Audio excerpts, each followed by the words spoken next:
Let me start with hello. I'm Rabbi Landsberg of Temple Emanu-El. It is our delight, together with Arts of Canada, to welcome everybody for the second of our two sessions, the second of our four sessions. The second, I'm going to go back to having some coffee, and I will just take 1 minute very quickly. As everyone has noticed, the session is being recorded. We do post it on the Temple Emanu-El website, so that if you want to review it or if you want to share the material with anyone, please direct them to the Temple Emanu-El website. We are happy to have everyone engage and join in the journey along the way when they are able to. That's point one. Point number two, as you notice, we do also have chat going to the hosts and co-host. Rather than having lots of side conversation, we're forwarding the chat that way. If there's any question that you want to put forward, you're welcome to put it in the chat. If you have a question, hang on, let me make sure I've disabled everyone from being able to unmute.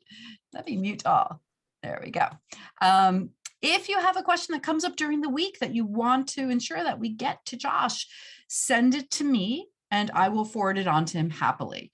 It is rabbi@templeemmanuel.ca. Also, the Temple Emanu-El website will give you all the information you need and you can reach out that way. So with that said, let me turn this over for another introduction. Lee, floor is yours. Thank you, Rabbi, and thank you to Temple Emanu-El for generously sponsoring and hosting this webinar series. We continue our journey of learning today with Josh Scharf. Josh is an American Israeli Jewish educator. He's currently pursuing rabbinical ordination at Hebrew Union College in Jerusalem. And at the same time, he is also completing his master's degree in Jewish history at the Hebrew University. He also works as the Development Resource and External Relations Coordinator at Beit Daniel Synagogue for Progressive Judaism in Tel Aviv.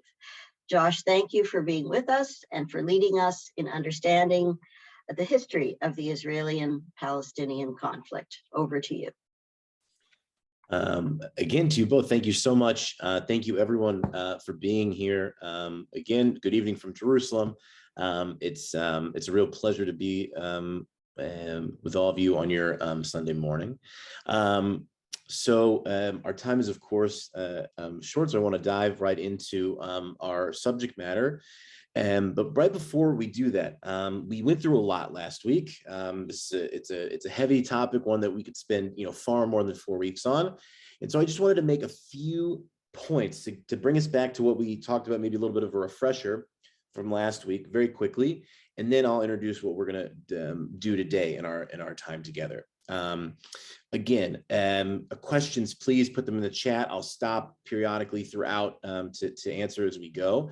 And I want to say thank you to those of you that have asked sort of broader questions. One thing that you'd like to walk away with from these sessions, it's helped me to go back to my plan and make sure that we're getting to the things that people care deeply about and want to discuss. So without further ado, a few notes from last week. So the first is that we focused a lot, quite on the early years of Jewish aliyah to the land of Israel and this constructing of society, because for me, I think this is a really overlooked aspect of this whole story, the story of hundreds of thousands of Jews who fleeing from threats and safety,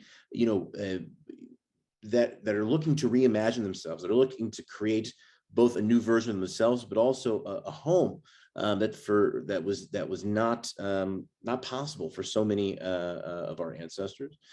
And the incredible work that was done over those decades to build a nation from what was inherited was not what we would say, what we know today as what we would recognize sort of today as sort of the absolute basic necessities, to go from nothing.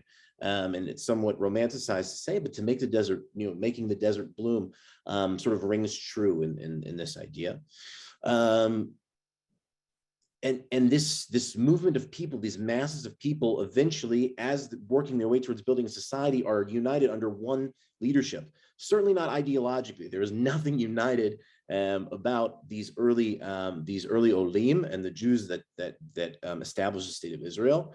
But there is unity under one organized leadership that will help them effectively work towards a shared goal.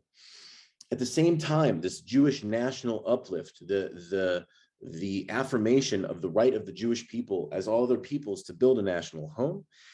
The second point is, at the same time, that national consciousness was also awakened in the Arabs that inhabited this land. With the collapse of the Ottoman Empire, this opportunity opened for what a new Middle East would look like. And for local Arabs, if the Jewish narrative is one of uplift and building and creation, that this experience was significantly different for the local Arab population. We talked about how in the early days it felt it was experienced as an economic infringement as a Jewish economy developed in the land of Israel.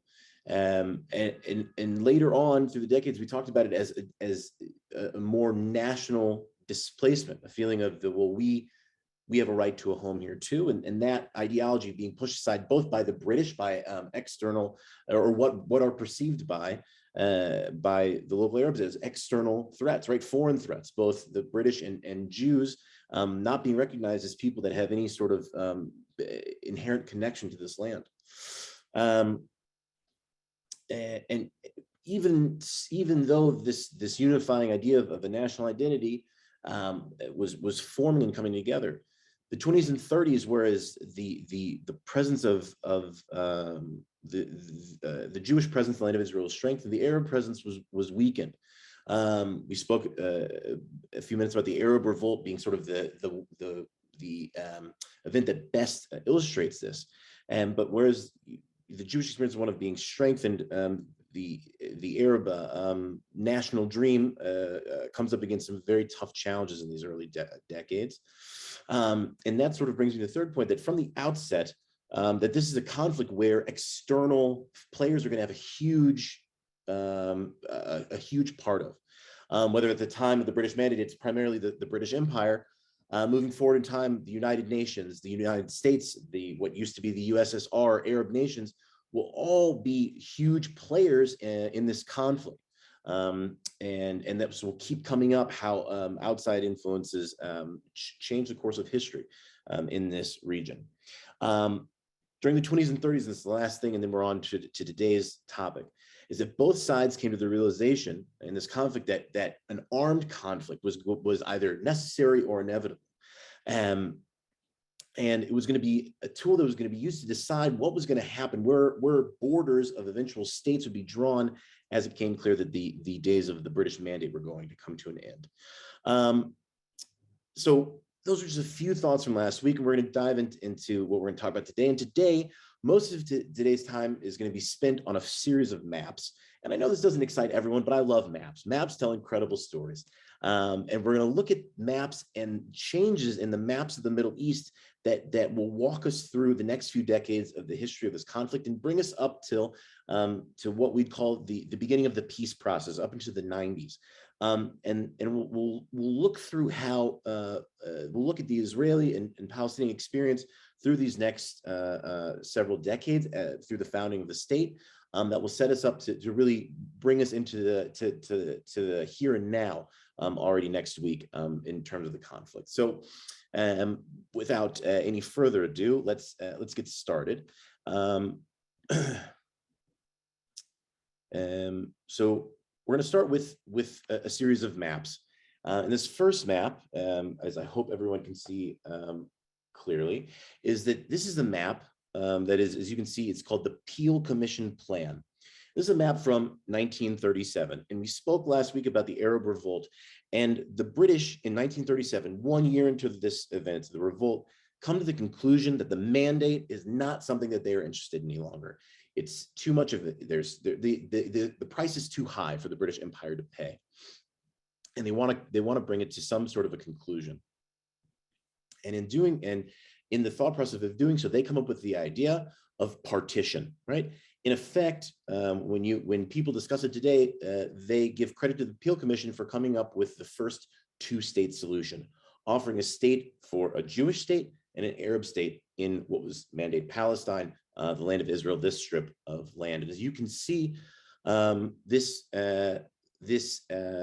map, the red area is an Arab state, the blue area is a Jewish state, and the checkered sort of beige piece in the middle, which would have included both Tel Aviv, Jaffa, and Jerusalem, would be an international zone, or at that point, I believe it was a British held zone. And you can see on this map that the Arab state would include well over 50% of mandatory Palestine, with the Jewish state taking the coastline, right, from the two sort of major metropolises of Tel Aviv, Jaffa, and Haifa, and then over to the Sea of Galilee, where the kibbutz movement and the Moshav movement, the agricultural Zionist movement had taken its biggest hold. And so these borders were created to reflect the living patterns at the time. This idea in 1937 was summarily rejected by the leadership of both the Jewish settlement and also the Arab settlement in mandatory Palestine. Both sides said absolutely no. And this idea, while it's presented in 1937, it is put on the back burner in September 1939, of course, with the outbreak of World War II. This area of the world, while every part of the battlefield was significant to the warring powers, the Middle East was not, especially the land of Israel, was not the most pressing concern. And so the idea, especially what would come of a Jewish state, an Arab state, this question was really put aside. And this idea was left in the dust. At the end of World War II, the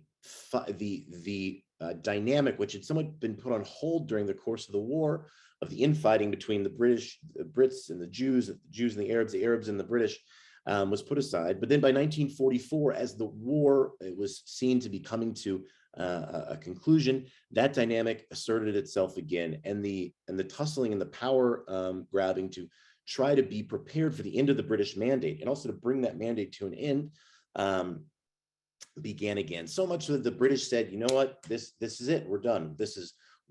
We've paid too high a price for this. We're going to hand over this question to the newly formed United Nations, and this will be really their first great test of leadership.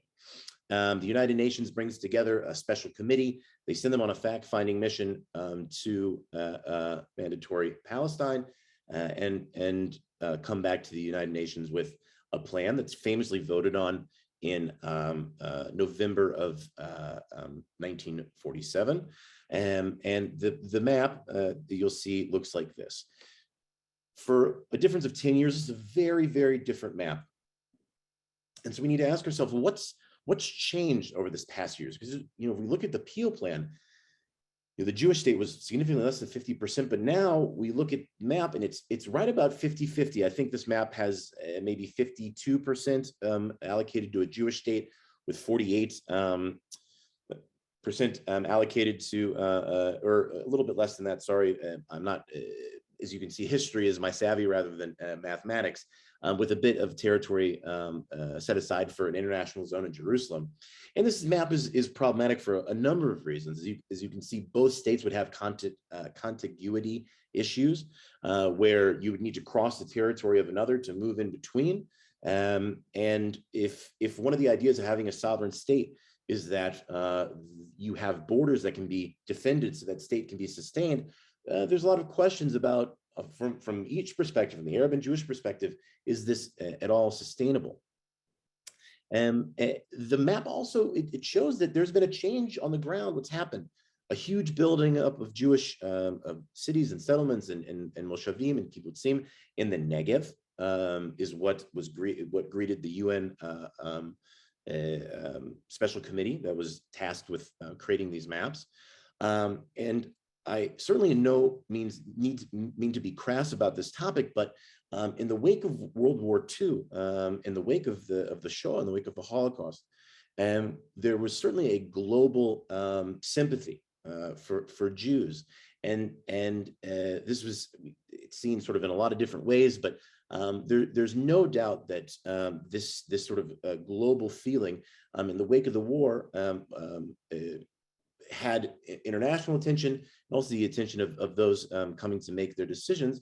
And while in no means am I saying that it's because of the Holocaust that we deserve a state, it's important to remember that this is on that, you know, all these things are connected. They're all happening one to the next, one next to the other, excuse me. And this plan is presented to the United States, excuse me, the United Nations General Assembly. It is adopted, and the next day after this plan is adopted, the War of 1948, the War of Independence, it's a couple of names, we'll come back to this in a second, breaks out. And the plan is accepted by the Jewish leadership, and it's utterly rejected by the Arab leadership. At the time, it's by the Arab High Committee, made up of both local Arabs and the Arab governments from other countries. And this is one of those dynamics where we'll come back to this later today, where the theme of where Arab governments and other Arab nations are making or speaking for, making decisions for local Arabs, will become a theme that comes up over the years. Civil war leads to declaring a state in May of 1948. The British leave, and that opens the door for an invasion by several Arab armies into the new state of Israel. And that war lasts for nearly another year. But at the end of the fighting, the new Israel Defense Forces were triumphant. The threat was pushed back, and a state was born, and armistice agreements, really just peace treaties, not peace treaties, just ceasefire agreements, were signed with the surrounding Arab countries. And young Israel looked like this. The blue territory is what we call the 48 borders, or in other parts, the pre-1967 borders. The West Bank being under Jordanian sovereignty, and the Gaza Strip being under Egyptian sovereignty. And so we can see from these three maps, right, how in the course of a decade, what began as an idea that was completely rejected by both sides moves into the international arena, is accepted, and a war is fought over to answer this question: will this be an Arab state or a Jewish state? And the answer was very resoundingly a Jewish state that was born. And of course, and so I wanted to just stop here and take a minute to talk about, or maybe 2 minutes really, to talk about the war, the 1948 war. So this war is experienced in a lot of different ways. For the Jewish side, right, the main thing is at the end of this conflict, a Jewish state is born. There's a sovereign Jewish nation that is the realization of a promise, both new and generations old. And it's an incredible moment of celebration globally. Locally, it was a loss. There was 1% of the local Jewish population was killed in this war. In Canadian terms, in today's Canadian terms, that would mean about 380,000 casualties in a conflict, which would be, of course, unthinkable, right? Unacceptable. And that's the price that was paid in lives on the Jewish side, now Israeli side of this conflict. For the local Arabs and for the Arab world, this was a complete and utter collapse, an utter loss, right? No one, as an observer as an observer of this conflict, thought that this could possibly have been an outcome.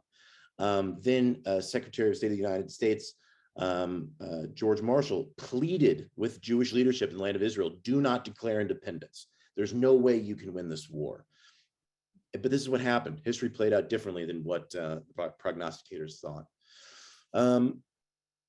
And I want to just take a moment, because as part of the memory of this war, part of the collective memory of this war, both sides emerge during the time of the conflict itself and to today. Both sides carry with them traumatic memories of that war. Both sides of this conflict have watchwords that beckon back to acts of cruelty, acts of war, right? We know that, famously, William Sherman, the general in the United States Army during the Civil War, just put it best when he said, "War is hell." And during the fighting, there were massacres carried out by both sides. And these things are still being debated today in politics, in academia, in culture. Whether you come from the Palestinian perspective and your calling cry is Deir Yassin, depending on, of course, which source you ask, a battle or a massacre that was carried out in a Palestinian village. And on the Jewish side, you have the cries of Gush Etzion, where several Jewish fighters were captured by the Jordanian army, or excuse me, were captured by a local Arab militia. And as the Jordanian army took their time coming to reinforce them, the Jews were disarmed and shot and murdered after the fighting had ended. And so these things are still very fresh, right? These things are still being debated here very, very heavily. And and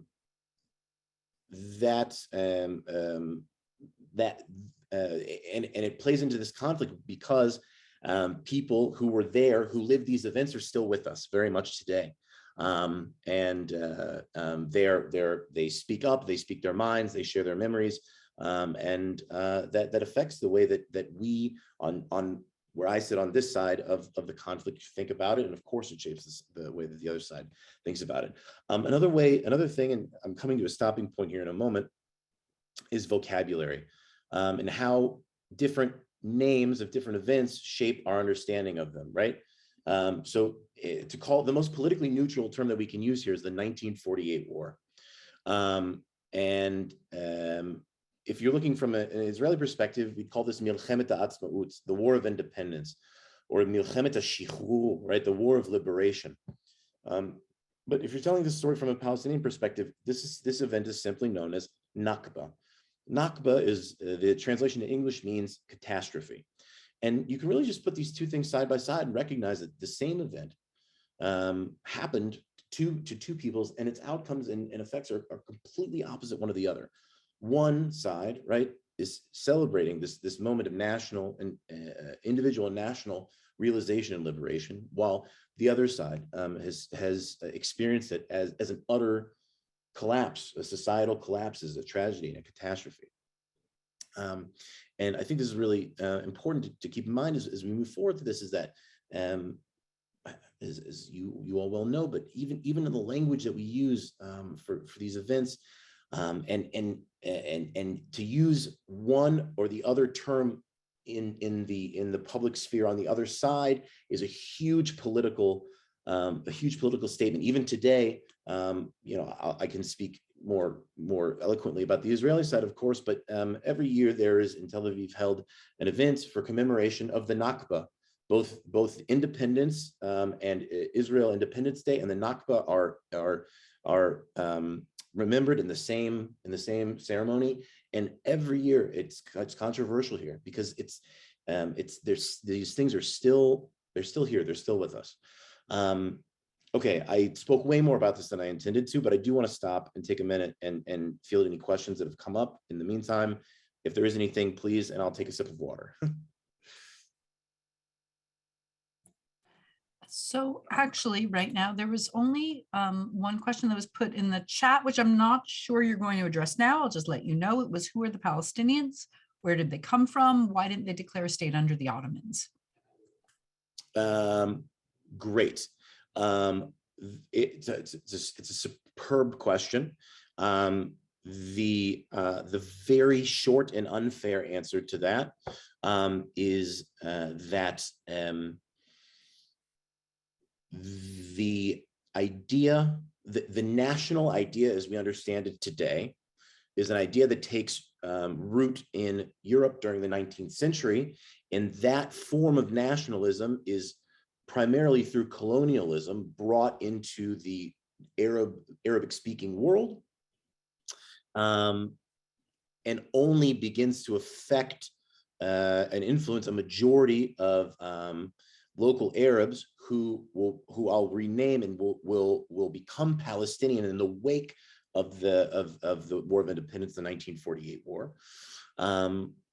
That idea just isn't deep in society yet. It hasn't taken hold.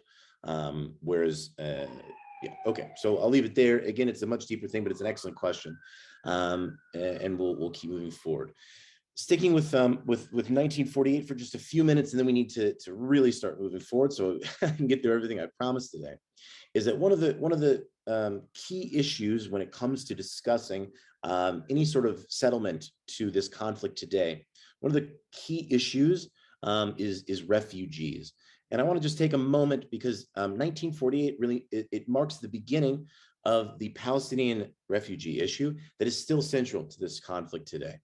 More than 600,000 people are displaced, Palestinians, into neighboring countries, which included at that point the West Bank and the Gaza Strip.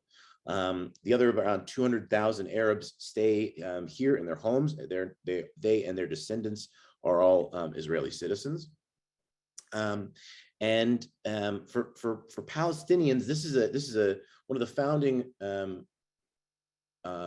memories of modern Palestinian identity is this experience of Nakba, of being a refugee. Or if you yourself, our Arab neighbors just down the road from Jerusalem in Ein Akuba or Ein Rafa or Abu Ghosh, who decided to not take up arms for either side during the War of Independence and therefore stayed in their homes, they all have family that was displaced. So this is very much an issue that is central to central to Israeli Arab and Palestinian ideology, which we'll absolutely get to talking about that identity in our last session, because I think that's core to this subject. The complexity of the refugee issue is deep, and I want to present it in just a very limited manner here. Refugee status is something that is recognized in international law by the United Nations. The idea is that a refugee, in, of course, an ideal set of circumstances, is no longer safe in their home.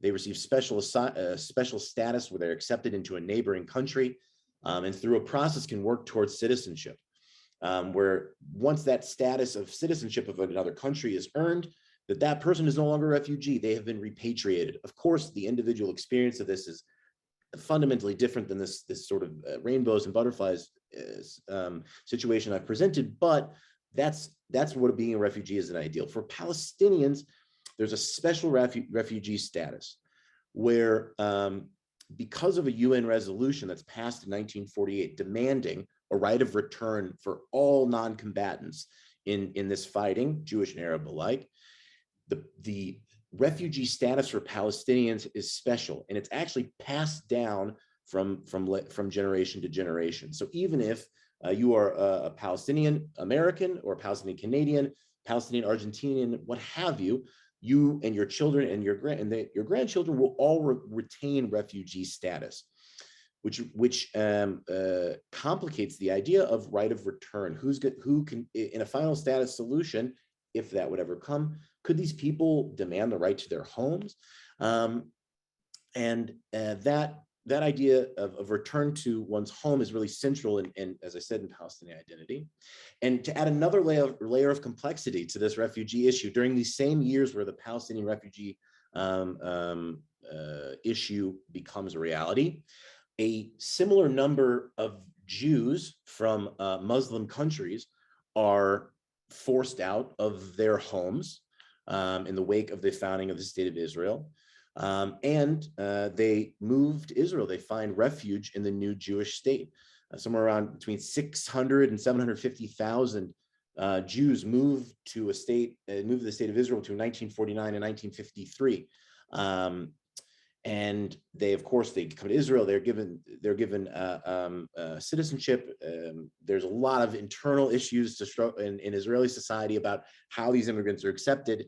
But from the perspective of someone that went through this, you hear these voices in Israel quite a bit, where there's this question of, okay, yes, people were forced out of their homes, and I was forced out of my home.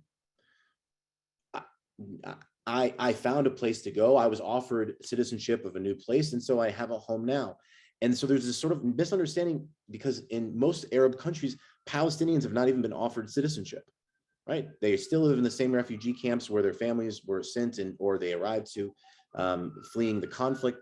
And so there's a lot of, especially from an Israeli perspective, this the idea of sort of the special refugee status is not well accepted from an Israeli perspective, and of course one Israeli perspective, because there are of course many. The years after, and you'll forgive me for moving even faster than what perhaps I had hoped. After 1948, Israel faces a new challenge. Israel is now a sovereign state, and what Israel will face in sort of this idea of conflict is in the way that I would differentiate is that in the wake and right before and in the wake of Israel's founding, that the conflict is an Israeli-Arab conflict. Israel is likely to go to war at some point again with its Arab neighbors. Of course, during these decades, Israel gets its start, very difficult economically, but the state continues to grow. It doubles in size by taking in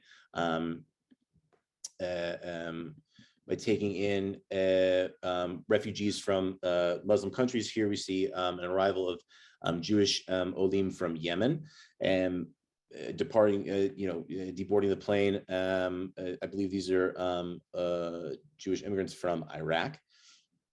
And this is a picture of what's called a ma'abara, a transit camp.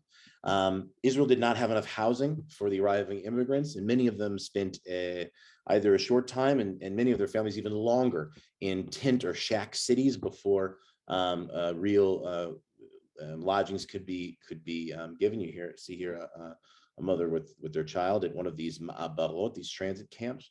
And on the other side, the 50s and 60s saw a growth of Israel. You see here a beautiful shot of Tel Aviv from the 50s and 60s. And so while there were still difficulties, and while the nature of the threat to Israel was still there, 50s and 60s saw a lot of prosperity. And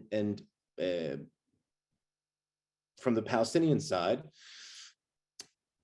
the experience was one of displacement, right? One of finding one's family in refugee camps. But what did happen in the 50s and 60s is that you start to see, first in 1959 with the founding of the political party Fatah, led famously by Yasser Arafat for decades.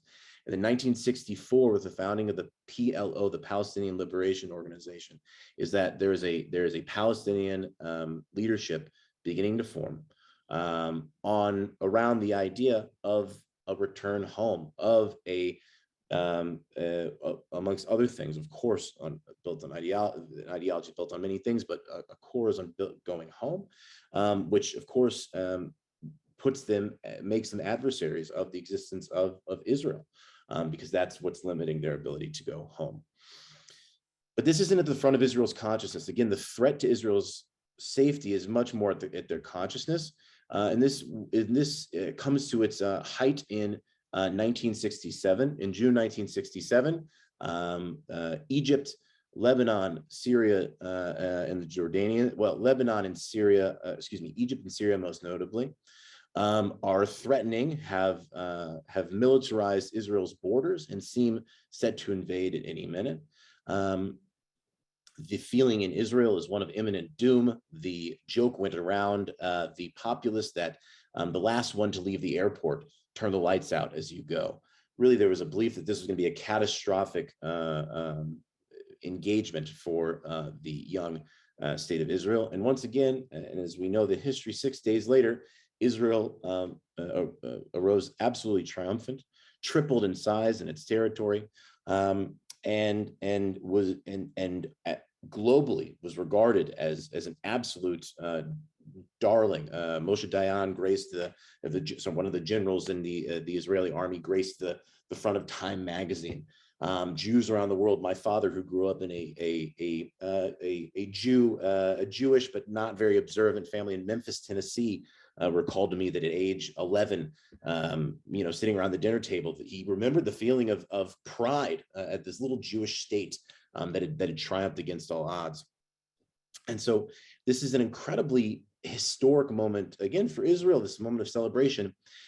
but it really, for us in our context, it changes the face of the conflict once again, because as part of Israel's territorial expansion, the West Bank, which had previously been ruled by Jordan, and the Gaza Strip and the Sinai Peninsula, which had previously been ruled by Egypt, were all came under Israeli control. And this brought 1.5 million more Palestinians under Israeli control.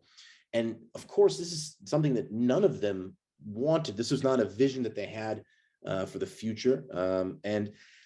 It was exposed in 2017, the minutes of the cabinet discussions about what to do during this war, because even the government, the army they didn't have any clue that they were going to be this successful this quickly in this military conflict.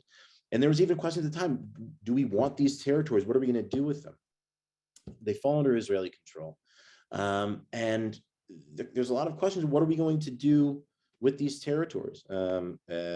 Even in gestures to Jordan, that's offered the territory back, and the Jordanians refuse. They say we want nothing to do with the West Bank, and we'll come back to why in just a moment.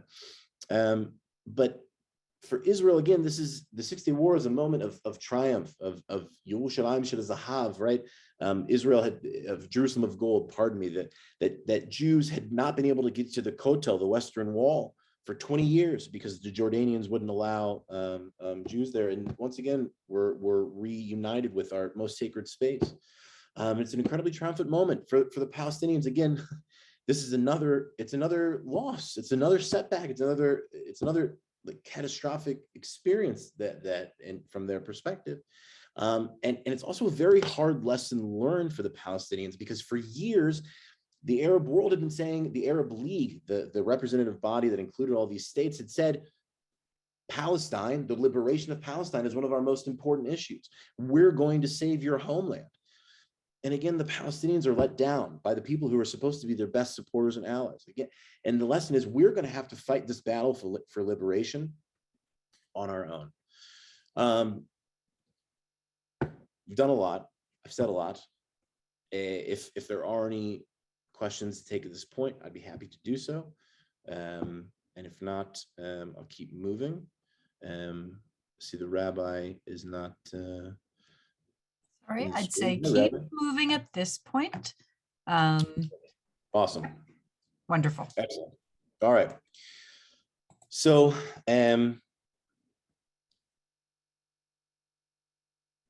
this gets into the 1970s, and we're actually a little bit better on time than I thought I was. So, a few, we spoke about the changing of borders in '67. That's obviously hugely impactful, and this gets us into a whole nother range of terminology now when it comes to discussing the conflict, because the way that these pieces of land are referred to then of course reflects how someone views them, what their status is. You can call them, of course, the West Bank, and meaning the West Bank of the Jordan River, being a very sort of non-political name for that. You can call them occupied territories, right? And that is politicized, right? This means that the Israeli presence in this is absolutely illegal or against international law. So they are occupied, which gives them a certain status. You can also call them Judea and Samaria, right? Those are the Jewish names, Yehuda v'Shomron, the names from Jewish tradition that are parts of that are of these pieces of land. So again, terminology is, again, it's reflective of the situation as individuals see it. And it's always interesting when I'm having discussions with people from this region. It's always surprising because it's not necessarily the people you would expect to say one or the other, right? And if you'll just give me a moment of I guess sort of just a thought that sort of the unexpected political realities that a complex situation like this invites. There there was a fascinating article this past weekend in the Times of Israel, which is an English language news source that's published and written here, which I think it's quite good. And one of the stories is about Arabs with Israeli citizenship that live inside of the 48 borders are on a buying spree of housing in the West Bank, in Palestinian cities like Jericho or the new project of Rawabi, as vacation homes. And it's just an interesting, it's this sort of fascinating dynamic where they have, this idea where this sort of feeling when it's presented to you, these two very separate places, these things that are connected and maybe enemy to one another, but the memory that we're right next to each other, these circumstances really invite an interesting reality. May I? Please. Because we now have a few more questions that have come up, great. so I will just share them with you now. So one question, were any of the Palestinians indigenous to the land? And that question of indigeneity is key of that question. And the other is, would you speak about the homes that were left behind by Arabs in Haifa? In places like Haifa, not just in Haifa in particular. Yeah, absolutely. So just quickly, I don't have a great deal of expertise on the status of all former homes. I know that some were, in some places were inhabited by people, some places they were demolished. Some places are still abandoned to this day that you come across as you hike through the Israeli countryside. So yeah, I don't have a great deal to comment about that issue, but they're here. They play a very great role in Palestinian collective memory, as homes that are very strong in the consciousness across generations. And of course, I'm not speaking for everyone. This, and the stories that you heard on grandma or great grandpa's knee and grew up with those stories of a home that you likely will not know. It's quite powerful there. Indigeneity. It's a wonderful question, and a topic that has been that's come up a couple times in the past few weeks. The question of what is indigeneity? What does it mean to be indigenous to a place? Does it mean that it has to be how long does someone need to be in a place until they're indigenous? Where does indigeneity derive its legitimacy from? So I'm going to give an I answer to this if you don't mind, and I will bring indigeneity. I'll bring back to the last section because I think it's a really significant topic, and I want to do a little bit more reading before I sort of give an answer from that perspective. But I know that when I walk this land, right, and when I have helped out an archaeological dig, and we find things with Hebrew script on them, that to me, that lights up my feeling of belonging, a feeling that I as a Jew have that I have a home here, that I am a part of this land. Not all of it. It's not only mine, but a part of it does belong to me. And again, you'll forgive me for the I answer in this situation, but I want to do a little bit more reading before I give an academic answer because it's a great question. Next question: why did the surrounding Arab nations oppose a Jewish state if there was no local Arab national force for them to support? Who were they fighting for? So the why of the surrounding Arab nations opposing a Jewish state, it actually corresponds with the question I just referred to about indigeneity, where in the Arab nationalism. Of course, it's how the story happened. It didn't need to happen this way, but the Arab nationalism that took hold of the Arab political echelon and the Arab street during the decades in which Israel is founded is an Arab nationalism that's very much against any sort of foreign influence. And for the Arabs in the surrounding countries, Jews were foreign, right? The indigeneity that I feel, that I find in this land, the Arab countries did not agree with that, did not see that as being legitimate. And if there was no local Arab national force for them to support. So it's just such an excellent question. That sort of goes back to what I was speaking about earlier, where one of the themes going on during this conflict is from the Palestinians' perspective is who are our friends, right?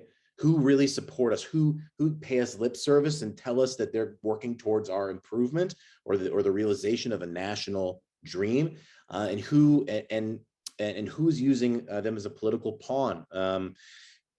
Just what sort of a very telling story is that right before, during the phase of the War of Independence, during which the British were still here and the fighting was very much local and a civil war, the Haj Amin al-Husseini, the gentleman we spoke about last week, his brother went to the Arab countries and said, please arm us so we can fight. And the Arab countries famously said, no, we'll fight for you.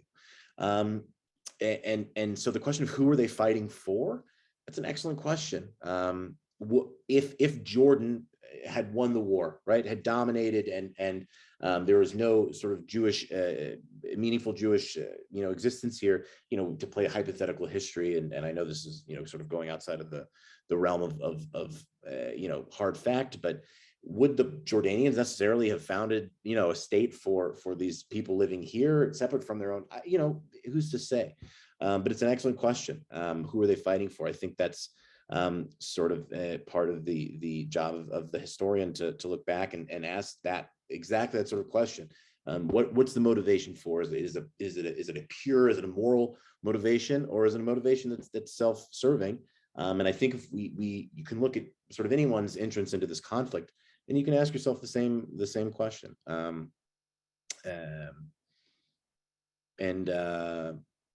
Okay. They're just excellent questions. So thank you. Please continue to ask them.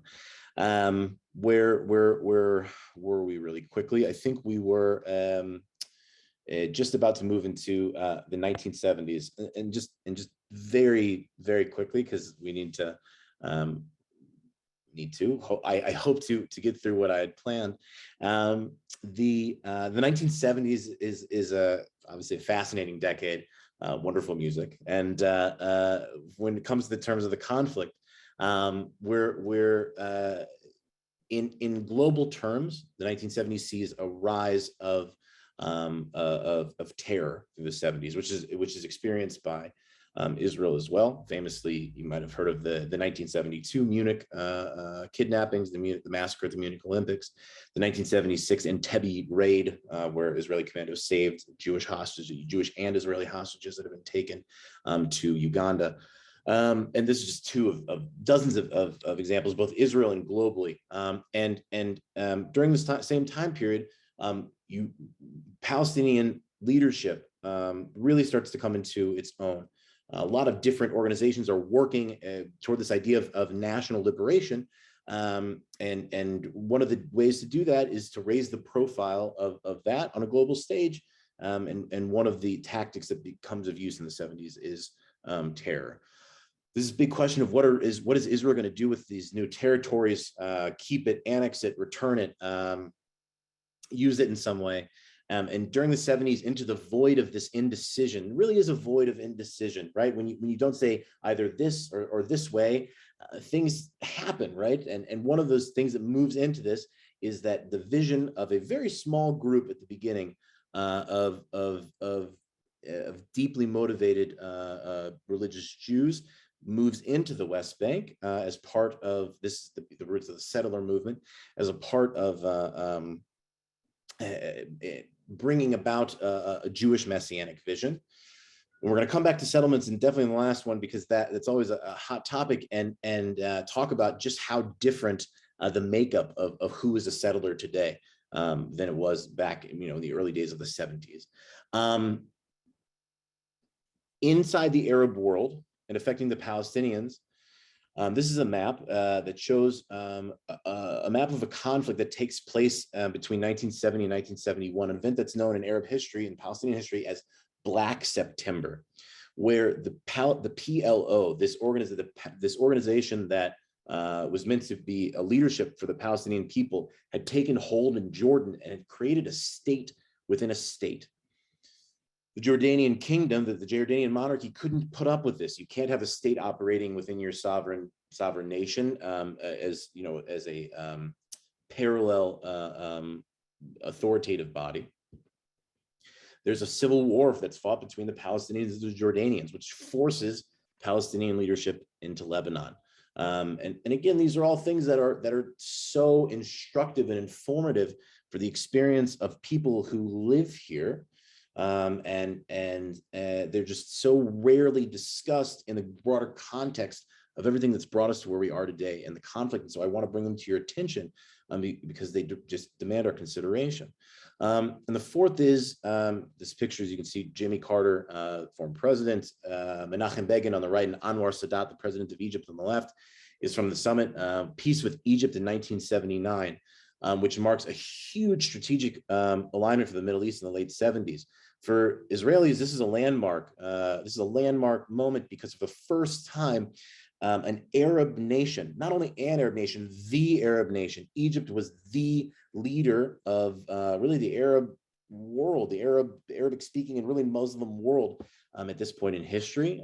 Today, the leadership is very much shifted. But at the time, this was a huge strategic shift for the Middle East. And of course, for the Palestinians, this was just another betrayal, another moment where an Arab nation who'd said for years that we are working for your betterment, we're working on your behalf. And they come and he shakes the hand of Anwar Sadat, the leader of the Arab world in many ways, comes and shakes the hand with the Israeli prime minister, an unthinkable act even years ago, even months before this meeting. Many people didn't believe this could ever happen. For Israelis, a moment of celebration.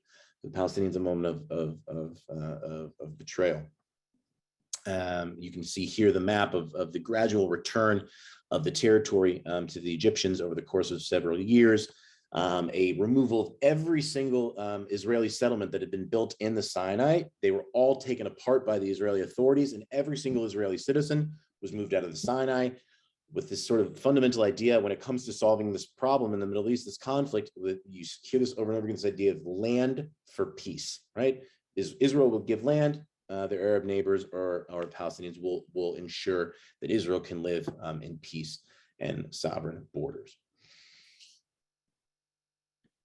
A lot of years we've gone through here, and we've gone through a lot of different maps, right? Showing how borders have moved, and from that movement of borders, the shape of the conflict has changed. And one thing that I don't think that I've stressed enough up until this point is that the War of 48 and the refugee issue brought these issues to the forefront of the international community, but then very much afterwards, the Palestinian issue as a whole somewhat fell out to the back burner. Even for Israelis after the 6-Day War, when we're talking about 1.5 million Arabs that have fallen under Israeli sovereignty, most Israelis, this issue was not forefront in their minds and their imagination. And into the 80s, the Palestinian issue internationally and locally had taken somewhat of a back seat. And there's one more event I want to talk to. We're gonna, as we did last week, we're going to move sort of into the 75 minutes that I've allotted for this, because I just don't think I'll be able to finish in the next 4. But before we go into the last thing I want to present today, the last event that will really set us up to talk about getting us to here and now, really sort of vivid memory of the last 30 years, starting next week. But in the meantime, Rabbi, was there anything to relate to? There were a few questions, some of which I think are forward-looking, the big picture Okay. questions about the language around apartheid, the language around initial claim, biblical, is this a biblical claim that's being spoken of, or the grounding for this? There were two questions, one also Muslim theology, precluding whether Muslim theology precludes acceptance of a Jewish state, or state of the Jews, however one wants to phrase it. Two particular questions to what you just spoke of. One, after the 67 war, you'd mentioned neither Jordan nor presumably Egypt regarding Gaza wanted to accept control over the occupied territories of Israel. And can you please explain why? And then also, who were the political masterminds responsible for the development of a colonizing framework for the West Bank after the Six-Day War? Do you want me to read that one again, or is that? Yes, please give me that one more time. I can actually put it in the chat for you if you want. Who were the political masterminds responsible for the development of a colonizing framework for the West Bank after the Six-Day War? Okay. Right? Again, whether you want to use language of mastermind or not, the language of colonizing or bringing people and not just military into the West Bank, I think is the fundamental question. Yeah. And so, and I definitely, amongst the words of apartheid and colonization, definitely we're going to come back to those in the fourth session, because I think those are really important terms to talk about in the way that this conflict is discussed today. The idea that the settlement enterprise, the settlers, the communities that were built over the Green Line in both, where it used to be in Gaza and Sinai and what are currently in the West Bank. The answer is there's certainly not one force that is either pulled people towards or pushed through their leadership towards us, as I mentioned. So the roots of the settler movement come from this small group of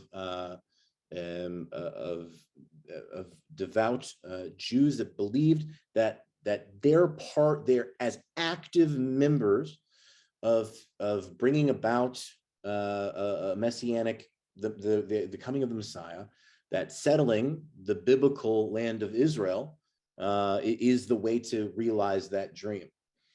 Then I'll just mention that if for those of you who are hearing this idea of Messiah and all these things, I'll just mention that as part of the reform movement of Israel's prayer for the peace of the state of Israel. It refers to the state of Israel in Hebrew. It's Reshit Smichat Geulatenu, which is a beautiful Hebrew expression of this idea of the beginning of our redemption. Now, ideologically and wording wise, we can have conversation, but this is an idea where, and I think that particularly for the reform movement, the idea of messianism is quite different from more traditional streams of Judaism. But this idea is there that this idea is that this is our home, and that whether it's individual liberty to be yourself in your homeland, to be a free person in your homeland, or as a national way, as to have the Jews be a free people in their homeland. I think that's a widespread idea of the beginning of something. As the years go by, and I'm actually, I forgot to say this beginning, I'm preparing a resource collection that I'm going to share with Rabbi Landsberg near the end of our time together at the end of these 4 sessions. And I'll send you the books and the articles and the internet resources I've used. And there's an excellent article that I will send along that traces exactly this, the history of the settler movement. Who are these people? Why were they coming?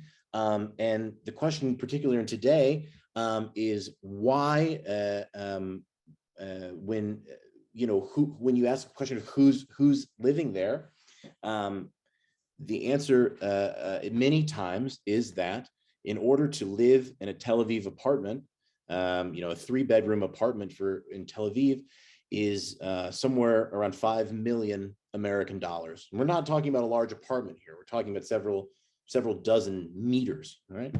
Whereas in the West Bank, if you have the same size family for the same size home, you could purchase for perhaps 180,000 American dollars, 200,000 American dollars. So what began as very much a place of ideology, pushing, bringing people to move into a new place, the situation has changed drastically over 50 years, more than 50 years. And so whether you see this as positive or negative, that's up to you, of course, but who is coming and how they're being encouraged to do so, and who is doing that, which governments have worked towards the betterment of the settlements in Israel's history and which have not. The answer is some have done both. And so it's definitely an interesting subject, and one that will be even better answered by this article that I'll send along in the next couple of weeks. And we'll come back to this idea of colonizing, or colonizers and colonizing, definitely in the last week, because it's an incredibly important thing. In the last few minutes that we have, and I'll stop one more time for questions, but I just want to bring up one more really important sort of road mark on this slow march we're making into up into the modern times, and that's the events of the First Intifada. And now we're going, I'm sure, into sort of the living memory of some of you here. These events take place between, depends on who you ask, but most people will tell you from 1987 until 1993. And just to put a little context to these events for Israelis, 1987 means that for 5 years, the Israeli army has been in Lebanon, the first Lebanon war. Which was meant to be a 3- and 4-day operation, has turned into a 5-year engagement with no end in sight, a lot of attrition, a lot of Israeli casualties, and a huge political debate at home about the necessity of this conflict. The mid-'80s for Israel, bringing a major economic overhaul, is the 83 and 84, the economy absolutely, the bottom falls out, inflation goes crazy. The entire economic policy of the country needs to be reworked in order to save it financially. And again, I said it once, but to reiterate, the typical Israeli of this time had no idea what life for a Palestinian looked like, living in the West Bank and Gaza, living under, at the time, what was Israeli military law. Every Palestinian living in the West Bank and the Gaza Strip. Speaking of the Palestinians, their context, since 1967, 20 years have passed. There's been almost little development of an independent economy in the West Bank or Gaza Strip. There's been little land appropriated for the building of Palestinian communities and homes. Again, Palestinians, they're living under military law during this time in the West Bank and Gaza. Their leadership is in exile. I said at one point they were in Jordan.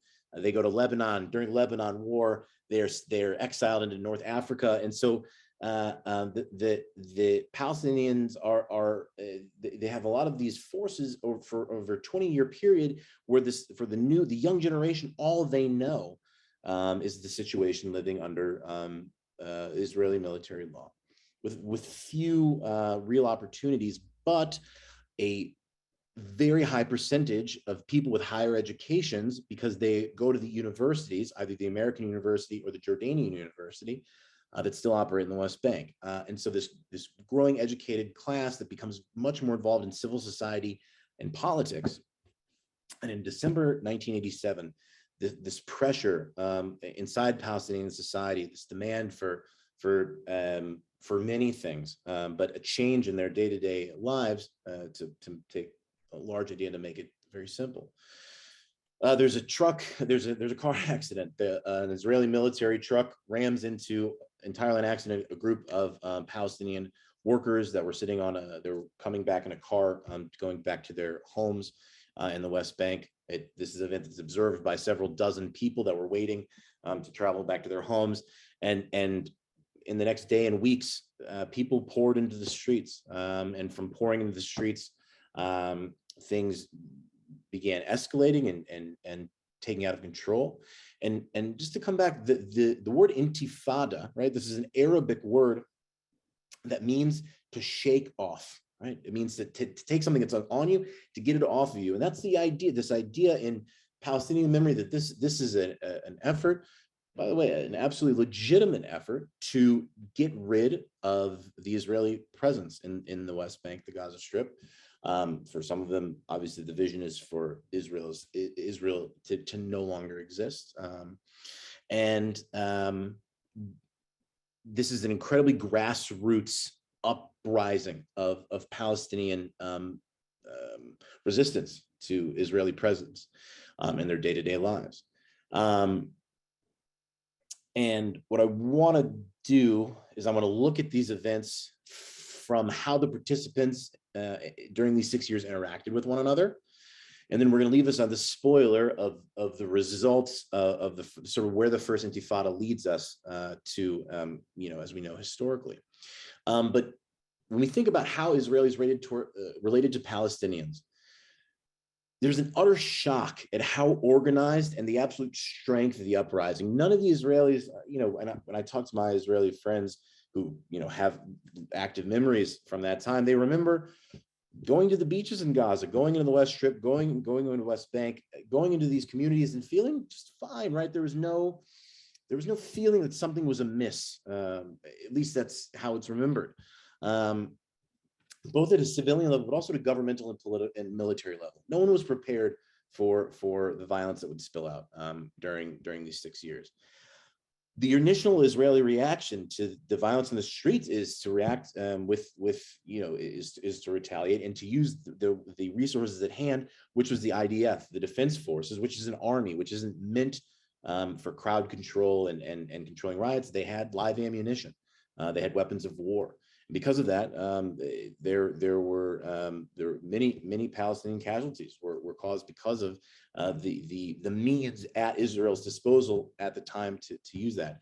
Even from the political echelon, defense minister at the time, Yitzhak Rabin, whose name will come up a few times, he's famously quoted as saying that, how are you going to deal with this swing of violence? And he's famously quoted in 1988 as saying, we're going to break their legs, right? We're going to stop their ability to continue this uprising against Israeli sovereignty and against sort of order, right? And a situation where violence isn't carried out every day.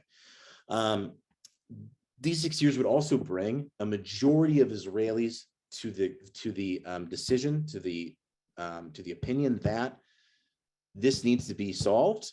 And in order to solve that, right, Israel is going to need to make some decisions that would be uncomfortable. A pro-peace camp that had taken root during the Lebanon War comes into the fore and brings about a political change in the early 90s that was somewhat unexpected.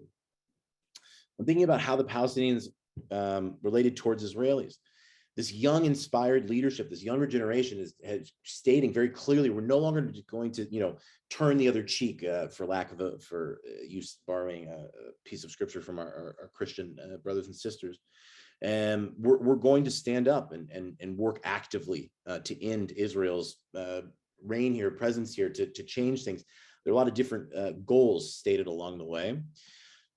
We see over the course of the Intifada that increasingly violent tactics are adopted by new players in the Palestinian sphere. Importantly, the Palestinian Islamic Jihad, whose name will come up again, and the group Hamas, which is founded in response to the events of the First Intifada in 1988. It's an extension of the Muslim Brotherhood. It's the Palestinian chapter of the Muslim Brotherhood.